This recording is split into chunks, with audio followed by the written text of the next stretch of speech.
yo en la norma 035, que es la que norma la atención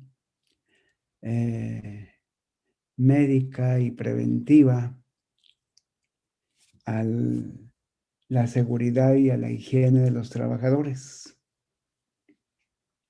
Bueno, una de las normas, hay varias normas, pero esa es una, y en ella contempla la salud mental como una de las, y la prevención de afectaciones en la salud mental como una de las acciones y metas que se deben lograr en la higiene y seguridad laboral.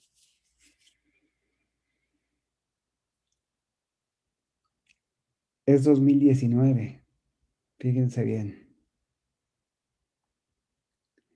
La medicina del trabajo inició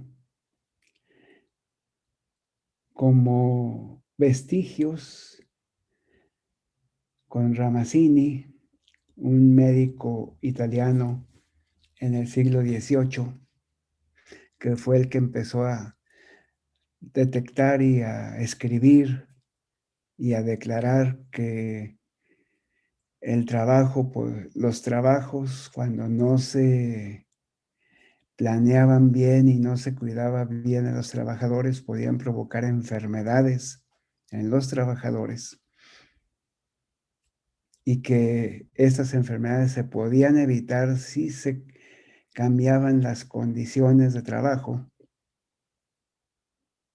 Pues hasta ahora, hasta el pleno siglo XXI, eh, la metemos en México como una de las acciones a cuidar, la salud mental. Entonces, eso nos habla del descuido que tenemos en la salud mental. Y esto se ve también en la educación médica. Ustedes se van a dar cuenta que casi todo el mundo habla de enfermedades físicas, de enfermedades de órganos, de tejidos, de tumores, de cánceres, pero en la salud mental es una caja negra que está en manos del psiquiatra y últimamente también un poco en manos de los psicólogos, pero ellos son poco biológicos. Entonces, su abordaje es muy diferente. Entonces, esto es lo que enmarca el problema de la depresión, una enfermedad que es muy frecuente, pero que nadie habla de ella y por lo tanto nadie sabe qué hacer con ella. Hay varias clasificaciones de la depresión. Eh, Hay algunas muy elaboradas. A los que les interese y tengan vocación psiquiátrica, pues les recomiendo que vean el DSM-4, que es un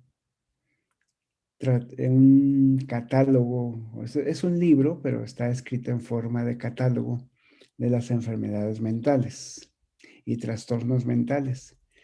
Y ha salido porque ya tiene mucho tiempo, ya tiene más de 30 años que salió este documento y se ha ido renovando año con año, tratando de meter orden porque en la psiquiatría y en la psicología, como hay poco conocimiento biológico todavía, pues cada quien piensa y describe y trata las enfermedades como se le ocurre.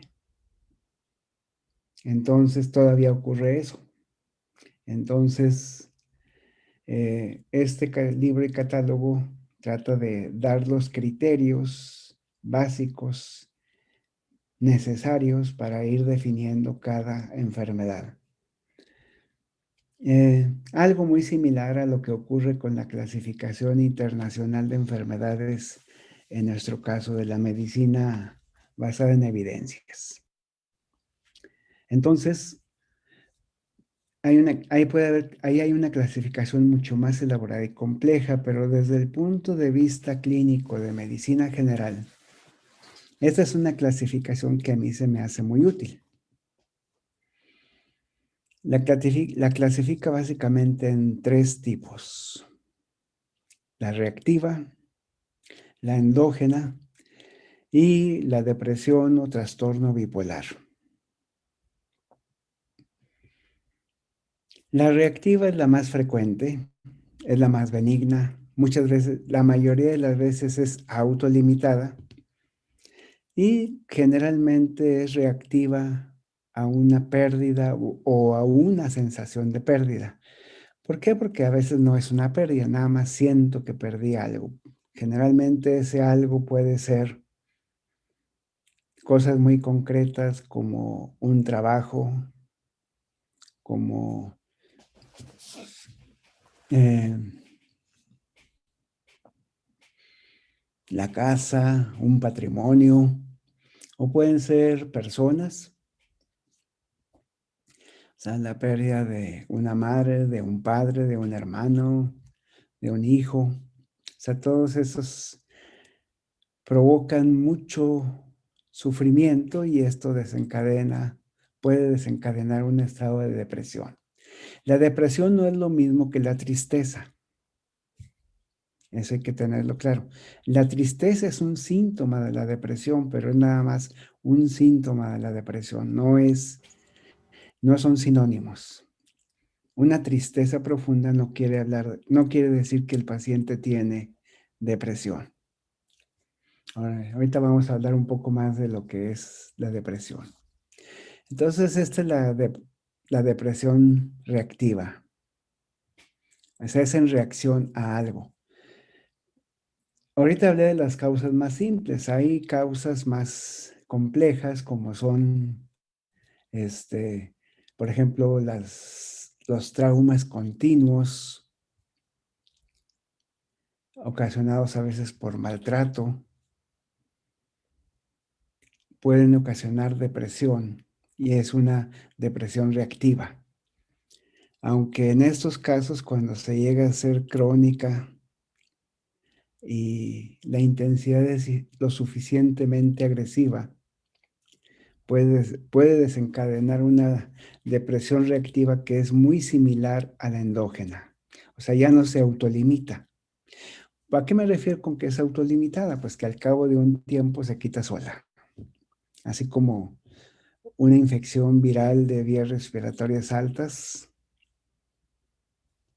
se autolimita y este, no se complica y nos mata, generalmente se cura espontáneamente en días o semanas. Entonces la reactiva también es autolimitada, típicamente, a menos de que los estímulos sean muy continuos. Entonces, aquí hay discusión, hay gente que piensa que se empieza a comportar como endógena, que empiezan a aparecer factores de la depresión endógena que la mantienen.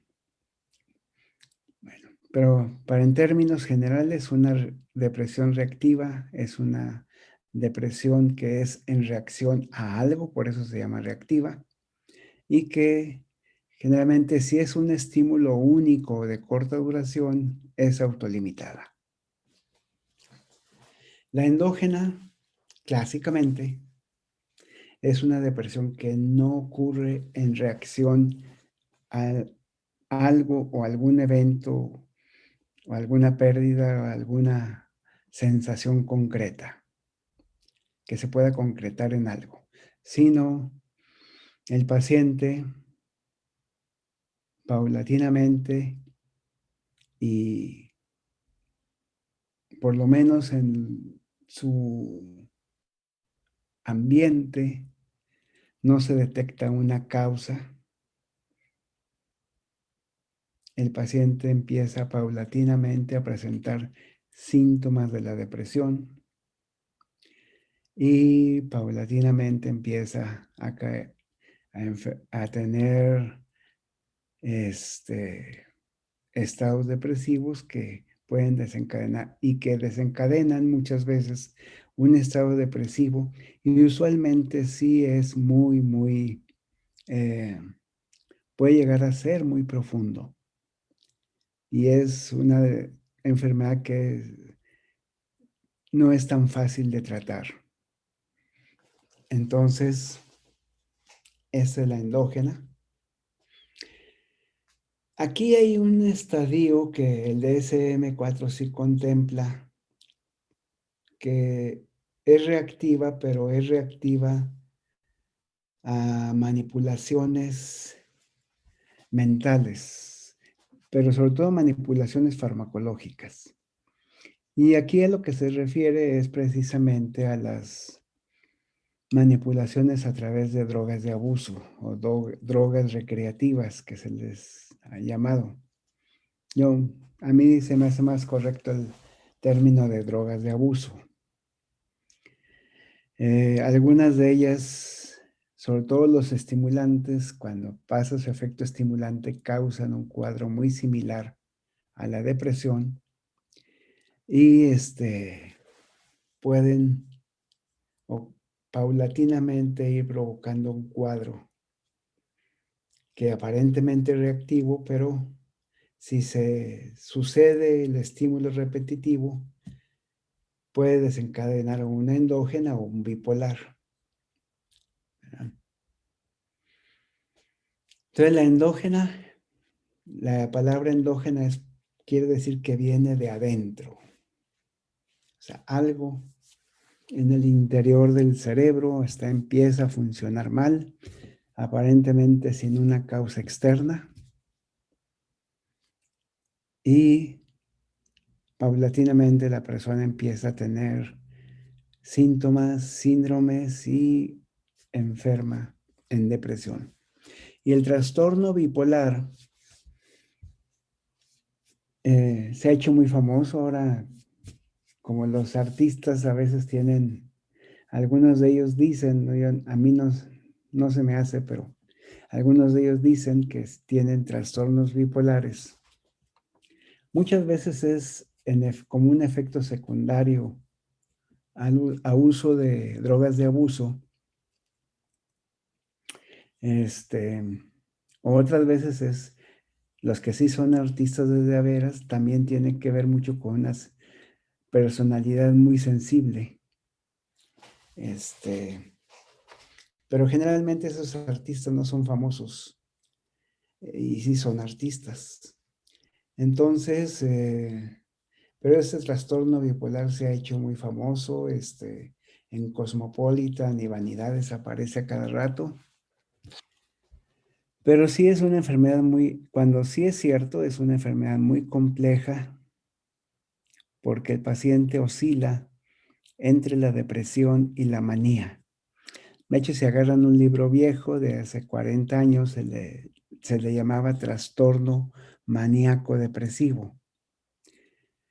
Pero a mí se me hace más correcto este término, más descriptivo. Pero la tendencia a buscar eufemismos, pues ahora nos hemos puesto el nombre de trastorno o enfermedad bipolar, pero es lo que antes llamábamos trastorno maníaco depresivo. O sea, es una oscilación en los pacientes entre la depresión y manía. La manía típicamente es en algunos pacientes mentales, no nada más ocurre en este tipo de problemas, ocurre también en otro tipo de psicopatías. O sea, el paciente lo vemos inexplicable e irracionalmente alegre y optimista,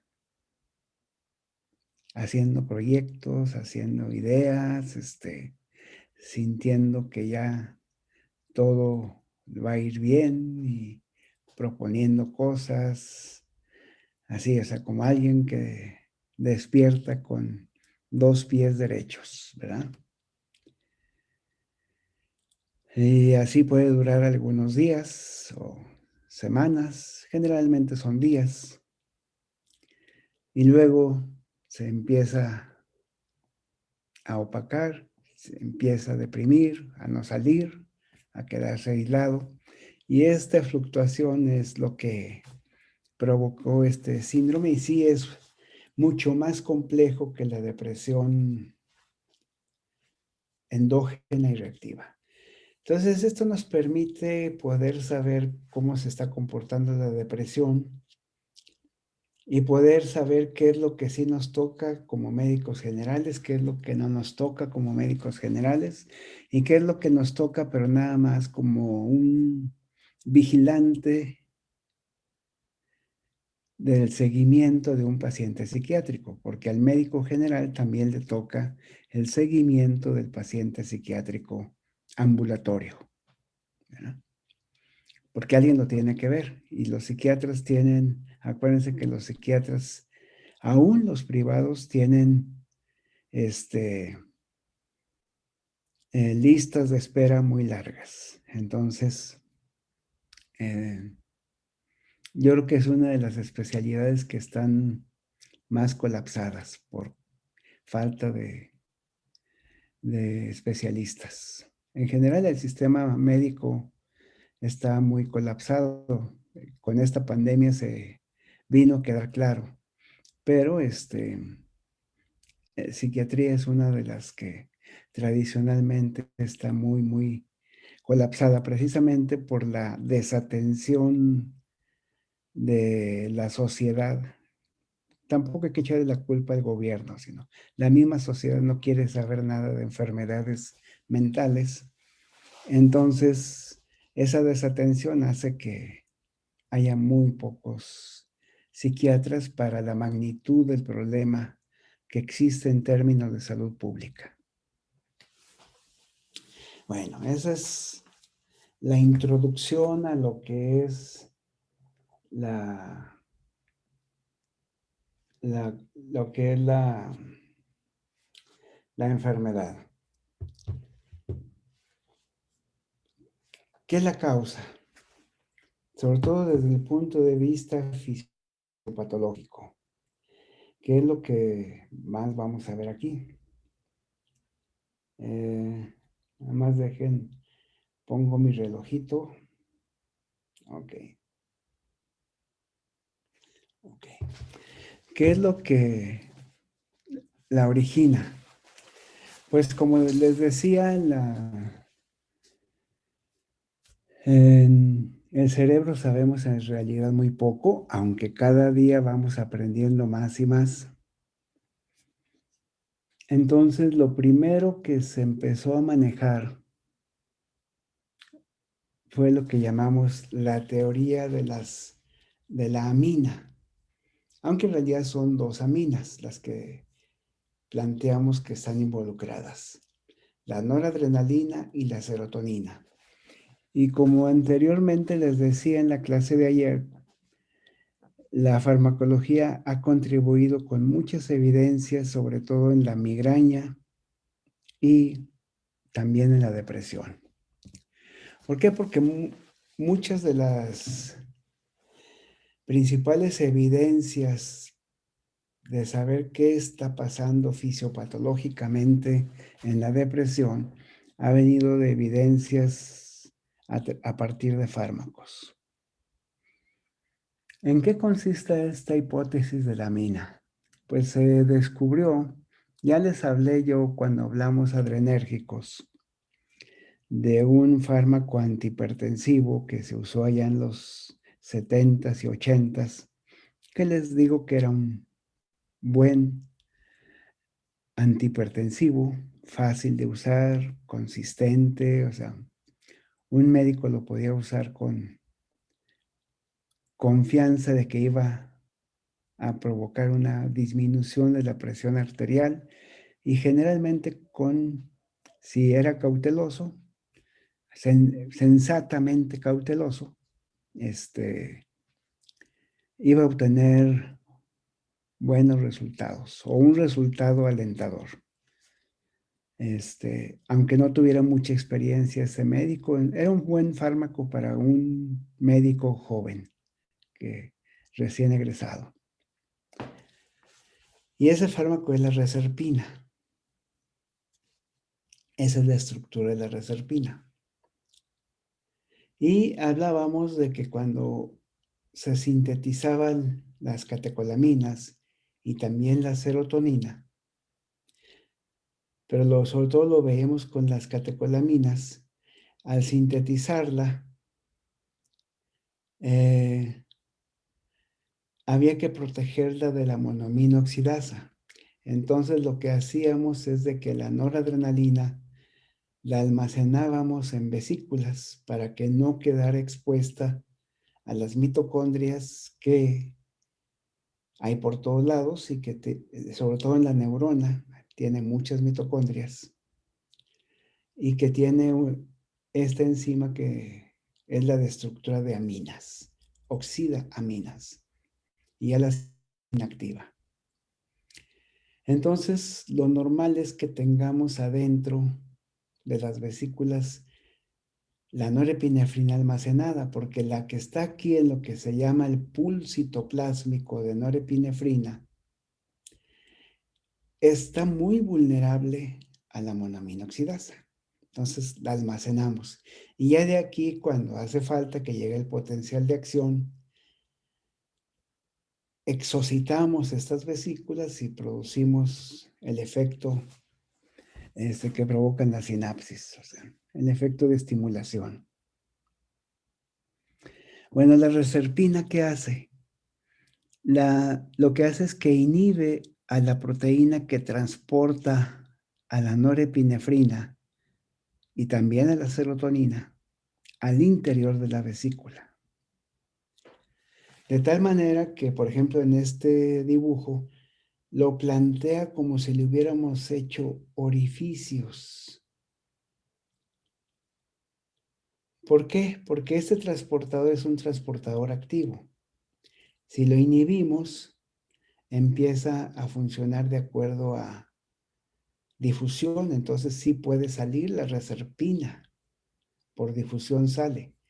Normalmente la estamos metiendo en forma activa, pero si inhibimos el transportador activo, la reserpina sale. Por eso es que esquemáticamente aquí le pusieron como si tuviera agujeros, pero en realidad no son agujeros, sino se inhibe el transportador. Y entonces la monoamina oxidasa se da gusto porque va a tener mucho sustrato para trabajar. Es una enzima con una alta velocidad y eficiencia catalítica, entonces no batalla para degradar a las aminas.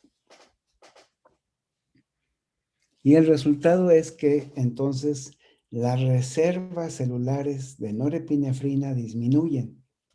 Entonces, aunque venga el potencial de acción y provoque exocitosis de las vesículas prácticamente no tienen norepinefrina.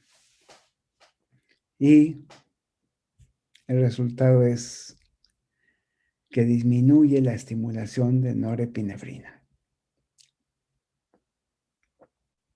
Bueno, esto es lo que causa la disminución en la presión arterial con epinefrina a nivel periférico. O sea, a nivel de las arterias, del corazón, de las venas, de las arteriolas. Eso es lo que ocasiona, o sea, disminuye el tono norepinefrínico, entonces disminuye la resistencia periférica y también a nivel de corazón disminuye la liberación de norepinefrina y por lo tanto no hay estimulación beta 1 en el corazón y también disminuye el efecto de aumento de la fuerza de la contracción, o sea, el efecto inotrópico positivo disminuye y entonces el resultado es de que hay hipotensión. O sea, al paciente hipertenso le bajamos la presión. Y por eso les digo que es muy buen antihipertensivo. El problema es que la reserpina pasa la barrera hematoencefálica y provoca esto a nivel de las vías noradrenérgicas y también de otras aminas, particularmente las vías serotoninérgicas, que como vimos también es degradada por la monoamino oxidasa. Entonces, también disminuye el tono serotoninérgico. Y les decía en las clases anteriores que a partir del finales de los 80s empezaron a reportarse casos y casos y más casos de depresión, y muchas veces con desenlace fatal de suicidio en pacientes que tomaban reserpina. Al principio, pues salió como un resultado anecdótico, pero paulatinamente empezó a ser más consistente y se empezaron a hacer los análisis ya epidemiológicos y estadísticos y quedó claro que sí había suficiente evidencia para considerar que la reserpina estaba desencadenando depresión. Sí, en pacientes susceptibles, no en cualquier paciente. Pero una de las principios en la prevención de riesgos farmacológicos es de que a quien hay que proteger son a las personas sensibles. Las personas resistentes, pues ya son resistentes, entonces esos hay que proteger, no es necesario protegerlos tanto porque ellos de por sí son resistentes. Pero en las personas sensibles, por enfermedad, por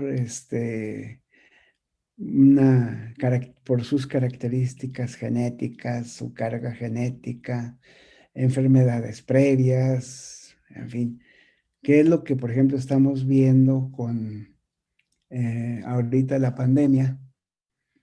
Muchas de las acciones de prevención están dirigidas a las personas de mayor riesgo. Y son de mayor riesgo, ¿por qué? Porque son más vulnerables, tienen mayor susceptibilidad a tener una enfermedad grave por el coronavirus que los que no son susceptibles.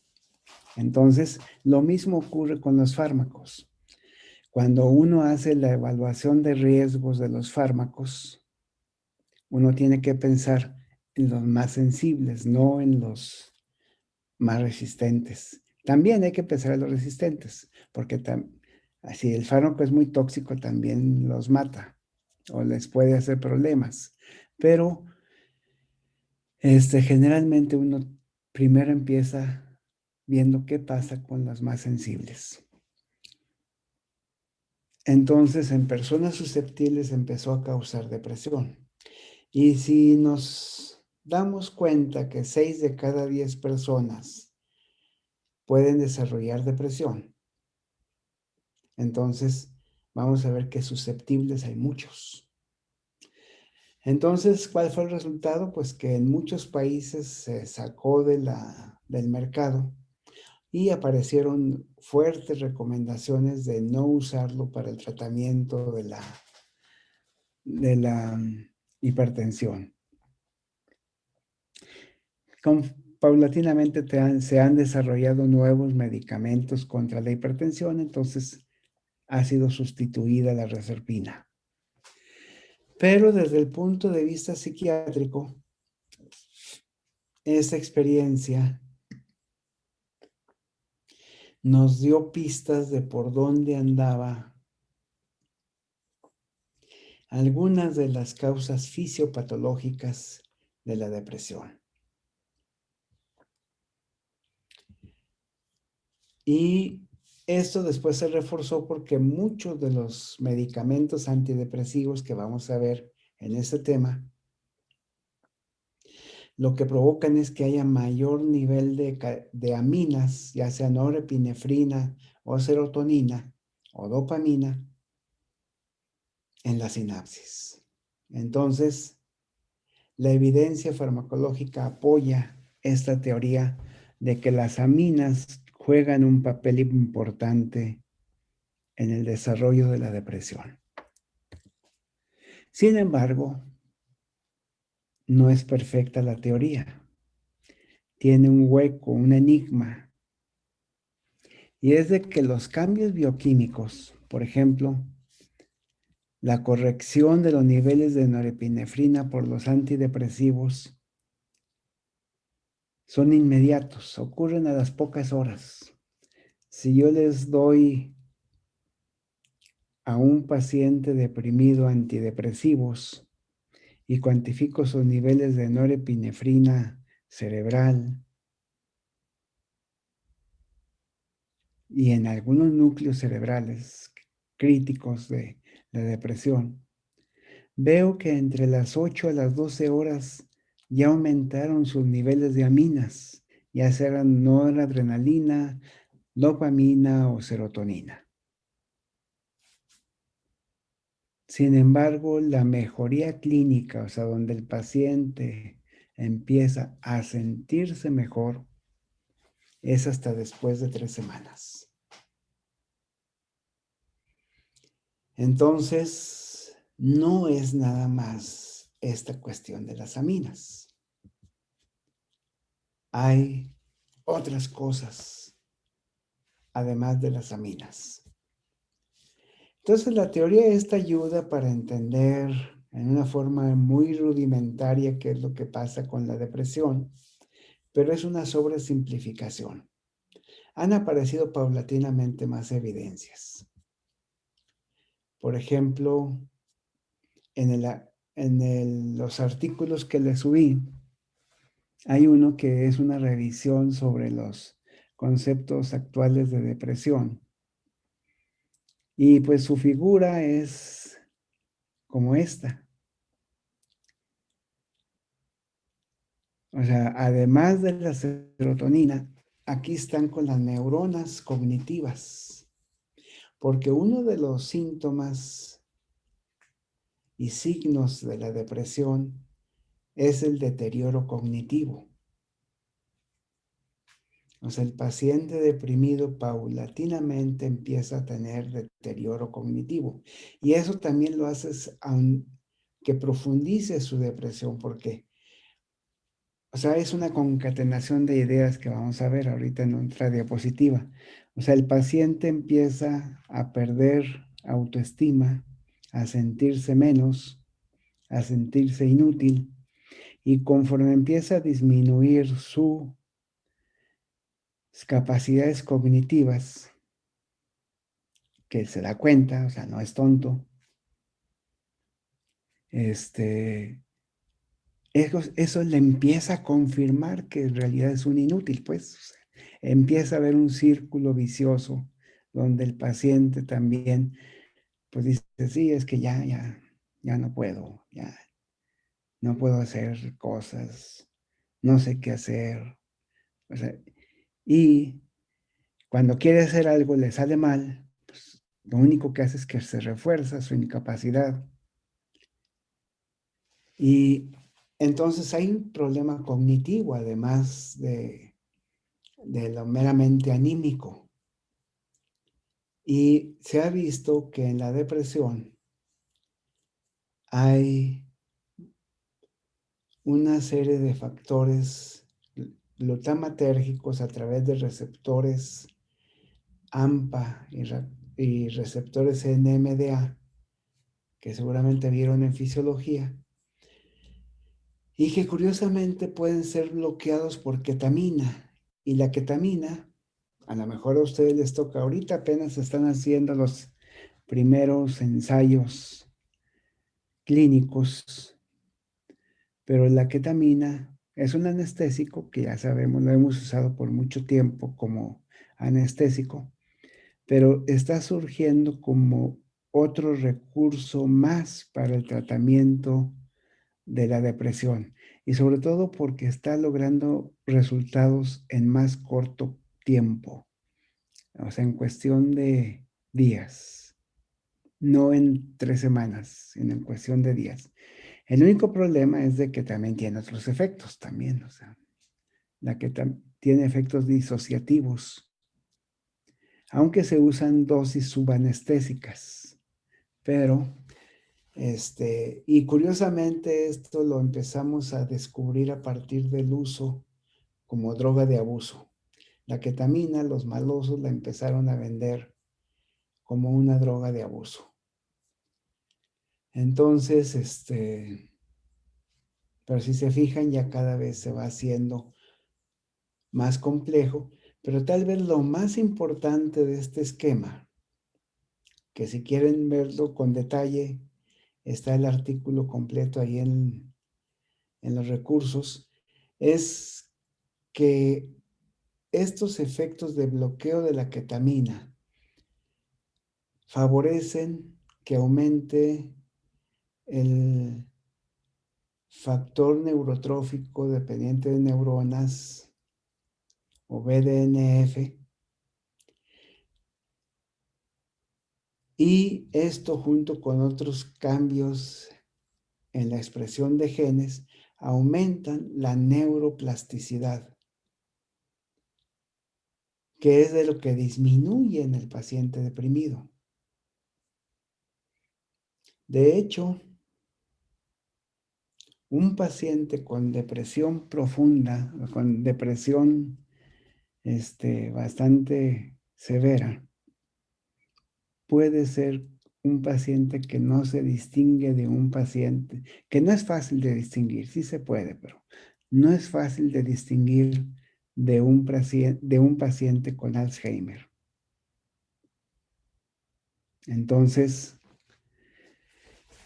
porque en los dos empieza a haber un deterioro cognitivo importante, y es porque disminuye la neuroplasticidad, pero con ketamina esta neuroplasticidad aumenta y el paciente recupera muchas de las funciones cognitivas que había perdido, y eso lo hace sentirse mejor y mejorar su estado de ánimo. Entonces, pero a lo que quería yo mostrarle, y por eso le subí ese artículo y por eso puse esta imagen aquí, es que vean por qué es tan complejo y por qué se está tardando tanto un paciente en mejorar clínicamente, porque tiene que haber fenómenos de neuroplasticidad para recuperar lo que había perdido en el tiempo que se fue desarrollando su depresión.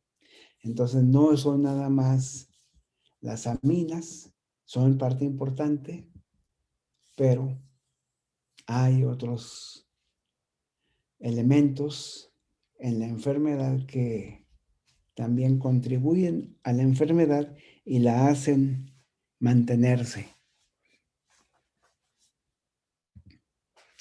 Este es lo que le llaman recientemente, esto va a cambiar yo creo que en algunos años, pero lo que le llaman una teoría unificada de la depresión.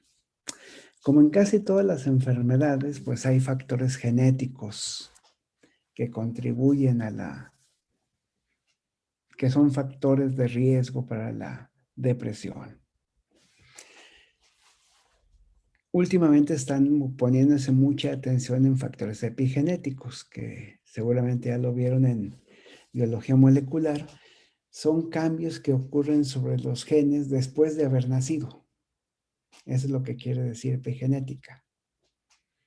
O sea, no quiere decir que con los genes que nacimos, esos genes sigan igual toda la vida, sino esos genes van teniendo cambios, generalmente son más bien químicos, metilaciones sobre todo, pero estos cambios químicos van provocando que algunos genes se apaguen o se expresen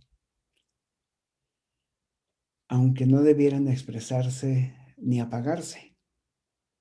Y entonces pueden manifestarse como si tuviéramos mutación, aunque no tuviéramos mutación, sino simplemente el gen se apagó porque sufrió un cambio químico después del nacimiento.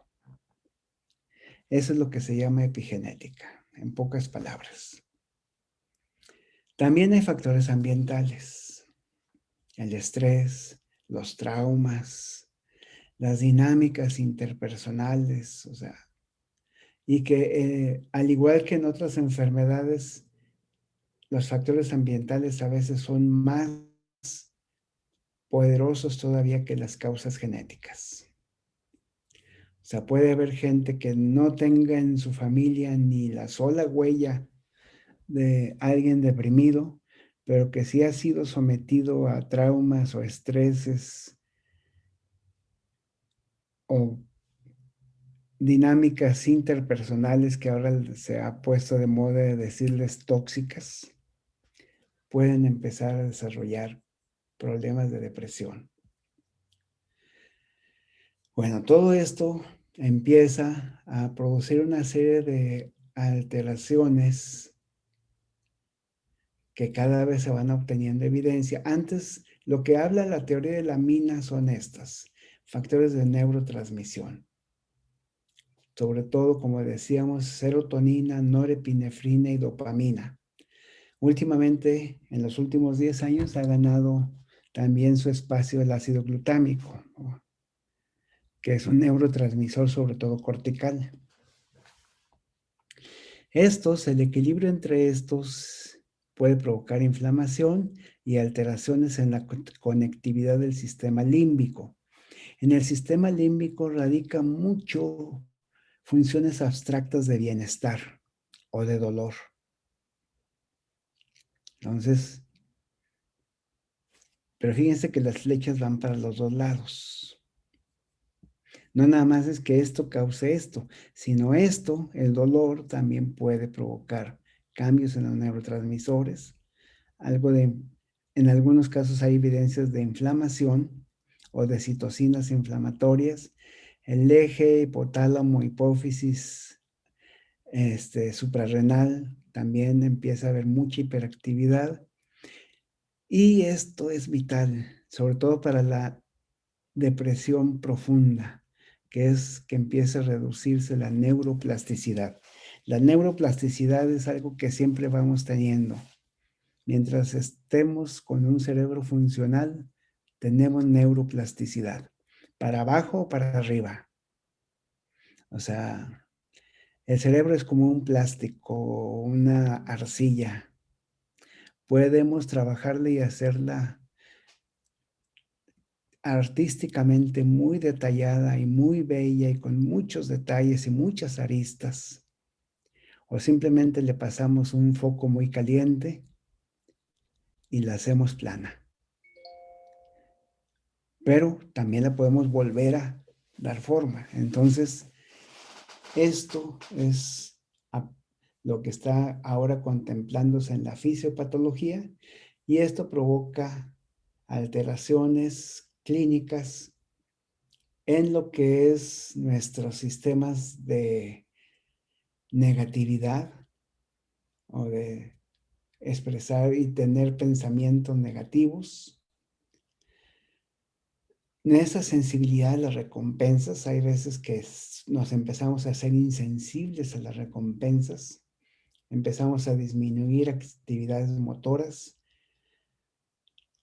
Al principio aumenta la impulsividad y luego disminuye, pero tenemos en ocasiones fuertes estímulos de impulsividad y alteraciones en nuestros ciclos de sueño y vigilia. Y esto empieza a provocar los síntomas. Los pensamientos negativos nos empiezan a dar tristeza, culpa, la insensibilidad a la recompensa anedonia, que quiere decir que ya no nos gusta las sensaciones de placer, empieza a perderse la libido, empieza a haber pérdida de interés en diversiones, en cosas que antes nos estimulaban, se empieza a perder el interés. En las actividades motoras puede haber agitación o la gente se puede quedar quieta y estar en una posición por mucho tiempo. La impulsividad a veces tiene que ver con la agitación, pero también puede crear impulsos suicidas. Y la persona generalmente empieza a dormir menos o a dormir de más. Entonces, si se fijan, la depresión es mucho más complejo y es muy, muy incapacitante. Y por eso es de que ahora el énfasis que se está dando, y vamos retrasados como país, pero se está empezando a dar, que tener más vigilancia sobre la salud mental de los trabajadores, porque esto puede causar disminución en la eficiencia de trabajo de los trabajadores, ausencias laborales y accidentes de trabajo. Bueno, jóvenes, pues aquí le dejamos por el día de hoy. Fue una introducción a la depresión. Nada más no se me depriman. Gracias, doctor. Hasta mañana. Gracias, doctor. Hasta Hasta mañana, mañana. doctor. Mañana.